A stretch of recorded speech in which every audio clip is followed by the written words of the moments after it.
Starter শেষ করার পর আমরা চলে গিয়েছিলাম মেন কোর্স খাওয়ার জন্য। এখানের বিরিয়ানিটা আমার ঠিক পছন্দ না, পোলাওটা বেশ ভালো লাগে, তো তাই জন্য পোলাও আর মাটন কষা নিয়ে বসে পড়লাম খেতে।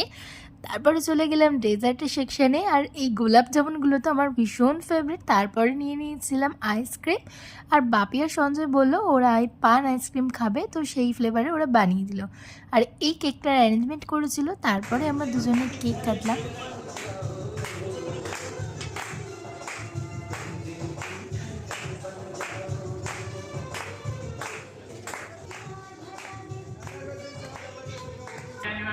বাপি আর মা মালা বদল করার জন্য মালা নিয়ে গেছিল, ওদের শখের জন্য সব কিছুটা পূর্ণ হয়েছে। মা তো ঠাকুরকে পুজো দেওয়া আশীর্বাদী ফুল প্রসাদ আর সিঁদুরও নিয়ে গিয়েছিল ওখানে, আর সেটা পরিনি।